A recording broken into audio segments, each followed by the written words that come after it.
ملګرو دا سټ ته تاسو ګورئ دا عجیز صاحب یو شاپر د غوړو په لاس کې نیولی دی، په دې باندې لیکلي دی الحافظ.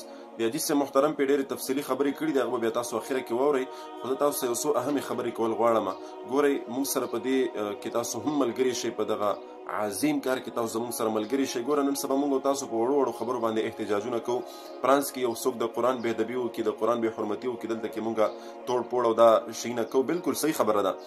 مسلمانان دي په شاعر الله باندې، د الله په ذات باندې، د رسول صلی الله علیه وسلم په ذات باندې، په قرآن باندې موږ تاسو غیرت پکار دی چې کله موږ تاسو په قرآن باندې، په الله باندې، په رسول باندې، په صحابه باندې، په شاعر الله باندې غیرت ونه کو، په دې باندې موږ د جذباتو او د خفګان اظهار ونه کو، نو په هغه ورځ باندې بیا موږ ته ژوند نه، موږ ته مرګ پکار دی. مرګ چې په دې ځمکه باندې ټول چې د ژوندي نه نوځو.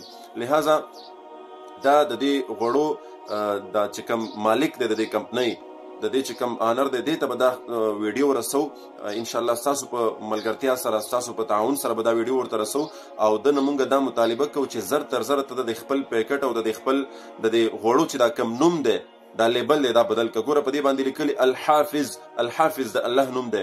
دغه عجیز صاحب وایي چې دا 1500 شاپرې ما چې دی جمع کړي دي، او ځای په ځای په ډیران کې، په ګندګیو کې، په ګوبر وغیره کې دا شاپر پروت دي. دا څومره عظیمه بې ادبي کېږي.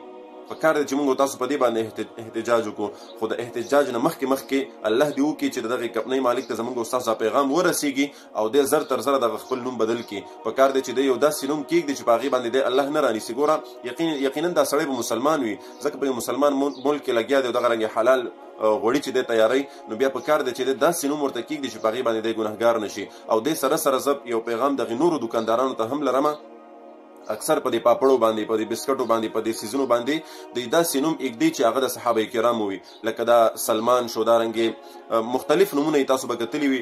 نو دغې دوکاندارانو ته، د دغې کمپنیانو مالکانو ته زما خواست دی چې تاسو دغسې نوم مه استعمالوئ چې هغه بې ادبۍ کې راځي. د صحابي نوم شو، د پیغمبر نوم شو، د الله چې څومره صفاتي نومونه دي، تقریبا 99 یو کم 100 نومونه دي. په دغه نومونو کې تاسو کوشش کوئ دغه نومونه مه ایږدئ. یو داسې نوم ایږدئ چې هغه په هغې باندې تاسو الله نه رانیسي. انشاءالله ستاسو کمپني او ستاسو دغه څیز به هسې الله چې دی هغه به وباسي درته، او الله به پکې درته برکت شي.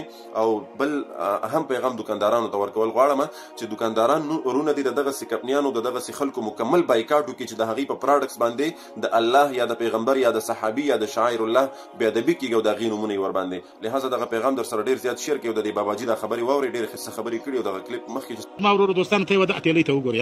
په دا کې د پاو تیلۍ هم شته، د نیم پاو تیلۍ هم شته. پر دا باندې لیکلی دی د الله نوم الحافظ. نو زه به دې میل والا ته وایم چې مه کوه زما وروره، په اوس ته یو بل نوم پر کښېږده، یو ذایقه پر کښېږده، یو بل یو ګلاب پر کښېږده، انار پر کښېږده، سی پر کښېږده، لیکن د الله نوم مه پرېږده.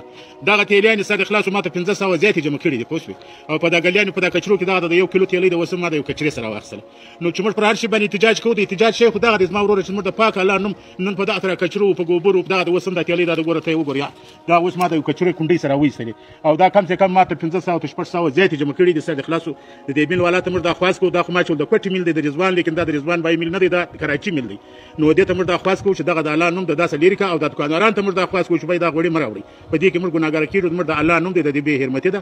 نو د دې څه یو دغه پکار دی، د دې دغه میل والا ته موږ دا خواست کوو چې دا لرې کړه، دا مه کوه، د الله نوم دا تره مه استعمالوه. که تاسو خپل آنلاین قرآن او دینی علوم زده کول غواړئ، او یا خپلو بچیانو کشرانو ته په خپل کور کې په خپله نګرانۍ کې آنلاین د قرآن حفظ، ناظرات، تجوید، قاعده، مسنون دعاګانې، د اودس، د غسل مسایل، څومره چې دیني مسایل دي دا ور زده کول غواړئ، نو هم نن زموږ په دې بیت العتیق آنلاین قرآن اکیډمۍ کې ایډمیشن وکړئ، داخله وکړئ. تاسو که د دنیا په هر ګوټ کې، په هر ځای کې هم نن زموږ په دې اکیډمۍ کې داخله وکړئ. انشاءالله العظیم په احسنه طریقه سره، په بهتره طریقې سره به ستاسو کشرانو ته، تاسو ته دیني زده کړې درکول کېږي.